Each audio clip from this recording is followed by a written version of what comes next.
જી, મારું નામ ઇકબાલ જજ છે. આજે અખિલ કચ્છ મુસ્લિમ યુવા કોર કમિટી દ્વારા કચ્છ કલેક્ટરશ્રીને રજૂઆત કરવામાં આવ્યા હતા. ખાસ કરીને જ્યારે ગુજરાત પ્રદેશમાં બધા શાંતિ અને એકતા અને ભાઈચારાથી રહેતા હોય ત્યારે એ ભાઈચારા અને એકતાનો તોડવાનો, નફરતી માહોલ પેદા કરવાવાળા લોકો વિરુદ્ધ અમારું આવેદનપત્ર હતું.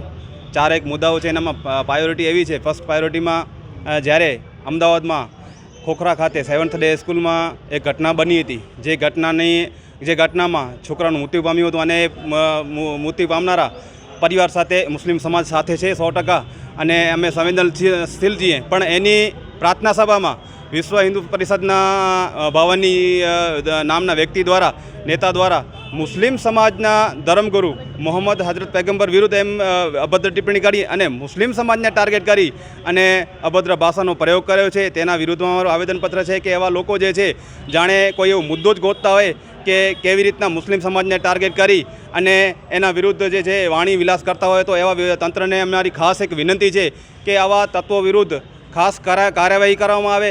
ગમે એ સમાજના વ્યક્તિ હોય, એના કોઈ પણ ધર્મગુરુ વિરુદ્ધ અગર કોઈ વાણી વિલાસ કરે છે તો તેના વિરુદ્ધ એક કડક કાયદો બનાવવામાં આવે, જેના લીધે જે નફરતી માહોલ ફેલાવવાળા લોકો છે તેના વિરુદ્ધ છે એક કાર્યવાહી થવી જોઈએ. એના બાદ કચ્છમાં પણ આ રજૂઆતમાં પણ એક મુદ્દો આવ્યો હતો. એક હિન્દુ સમાજની દીકરી, પુખ્ત વયની દીકરીને મુસ્લિમ સમાજનો જે છોકરો છે એ લગ્ન કર્યા હતા, કોર્ટ મેરેજ કર્યા હતા. તેના બાદ અહીંયા ભુજમાં જાણે એવું માહોલ પેદા કરવામાં આવ્યું હતું કે લવ જેહાદ જેવું એક ષડયંત્ર ચાલી રહ્યું છે, એક મશીનરી ચાલી રહી છે. તો થોડા દિવસ બાદ જ એનો ખુલાસો પોતે દીકરીએ દીધું કે લવ જેહાદ કે એવું કોઈ વસ્તુ નથી, પણ એવા તત્વો દ્વારા એવું માહોલ ખરાબ કરી અને મુસ્લિમ સમાજને જાણે ટાર્ગેટ કરવામાં આવ્યો હતો. તો અમે કોઈ ઈચ્છતા નથી કે કોઈ પણ સમાજની દીકરી, કોઈ પણ માપીની દીકરી જે છે આવી રીતના કરે ને ઇજ્જત ઉછાળે. પણ ક્યારે પણ મુસ્લિમ સમાજના કોઈ વ્યક્તિ દ્વારા આવી રીતના જાહેરમાં ખુલાસો કરીને નથી આવ્યો કે ભલે ગઈ. પણ 2 ઘટનાઓ જે છે, જેને આપણે કહીએ કે 2 ઘટનાઓને આપણે સમાંતરણ કરીએ. એક ઘટના જે છે હિન્દુ સમાજની દીકરી હતી અને મુસ્લિમ સમાજનો દીકરો હતો. એની જ સાથે 15 દિવસ પહેલાં મુસ્લિમ સમાજની દીકરી હિન્દુ સમાજના દીકરા સાથે ચાલી ગઈ હતી. ત્યારે તો કોઈએ કાંઈ નહોતું બોલ્યું. પણ એવા વ્યક્તિઓ જે છે, કોણ મશીનરી ચલાવી રહ્યું છે, ખુલ્લામાં આજ કલેક્ટર કચેરીના પગથિયા ઉપર આવી અને એ લોકો કહી રહ્યા હતા કે તમે સંવૈધાનિક રીતે લગ્ન કર્યા છે, તો અમે જાહેર સમર્થન કરી રહ્યા છીએ. સાહેબ, તો તંત્રને પણ અમે કહેવા માંગીએ છીએ કે એવા લોકો જે છે જાહેરમાં ખુલ્લામાં આવીને કહી રહ્યા છે, તો એ લોકો મશીનરી ચલાવી રહ્યા છે, એ લોકો કાર્યવાહી કરો. કારણ કે આવા લોકો જે ખુલ્લી આઝાદી કોણ આપે છે આવી બોલવાની? કારણ કે આવું બોલી અને ક્યાં ને ક્યાં કચ્છની અને એકતાને, ભાઈચારાને તોડવાનો પ્રયાસ કરી રહ્યા છે. એની સાથે જાણે મુસ્લિમ સમાજનો કોઈ મુદ્દો હોય, મુસ્લિમ સમાજના લોકોને કેમ ટાર્ગેટ કરવું, તેમ ધાર્મિક કોઈક તહેવાર હોય તો ત્યાં જઈ અને માંડવીમાં થોડા દિવસ અગાઉ ઈંડા અને મચ્છી બંધ કરવાનો જે કારસો રચવામાં આવ્યો હતો, તેના વિરુદ્ધ પણ અમે રજૂઆત કરવામાં આવી હતી કે વારંવાર કેટલી વખત જાણે કોઈ મુસ્લિમ સમાજે કોઈ ગુનો કરી નાખ્યો હોય તેમ વારંવાર ટાર્ગેટ કરવામાં આવે છે. તો અમારી તંત્ર સમક્ષ એટલી રજૂઆત છે કે આવા લોકો જે છે, અમુક ટકા જ લોકો જે છે એના વિરુદ્ધ કાર્યવાહી કરવામાં આવે, જેના લીધે છે કચ્છની શાંતિ અને એકતાનો ભાઈચારો બની રહે.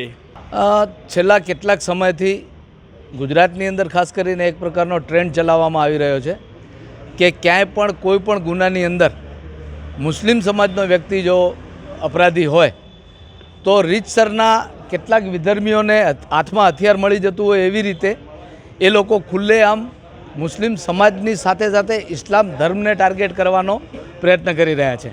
આપે જોયું કે અમદાવાદની અંદર ખોખરા 7th ડે સ્કૂલની અંદર એક મુસ્લિમ વિદ્યાર્થી દ્વારા એક હિન્દુ વિદ્યાર્થીની હત્યા કરવામાં આવી.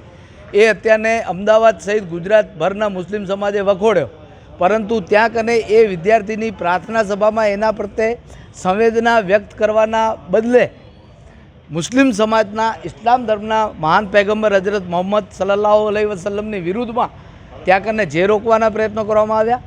એની સાથે કચ્છની અંદર અત્યારે 2-4 દિવસ પહેલાં જ જે ભાનુશાલી સમાજની દીકરીની હત્યા એક એમના જ સમાજના વ્યક્તિએ કરી, ત્યારે આવા લોકો આ ઘટનાને અને ઓલી ઘટનાને બેને અલગ કેવી રીતે જોવાના પ્રયત્નો કરી રહ્યા છે અને શા માટે અલગ જોઈ રહ્યા છે? એક વ્યક્તિની હત્યા થાય ને તમારી એક ધર્મને જોઈને સંવેદના જાગે છે, શા માટે તમારી સંવેદના દરેક વ્યક્તિ માટે નથી હોતી? શા માટે તમે અહીંયા કને લોકોમાં નફરત ફેલાવવાના પ્રયત્નો કરી રહ્યા છો?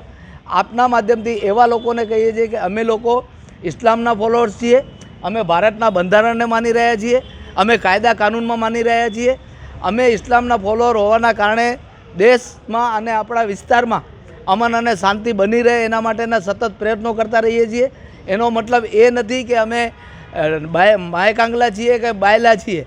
અમે જો બોલવા ઉપર આવશું તો પછી તમારાથી કોઈ પણ પ્રકારે પહોંચી વળાશે નહીં. અમારે ફરજિયાત બોલવું પડશે ને અમે બોલશું તો પછી તમારા મોઢા બંધ થઈ જશે.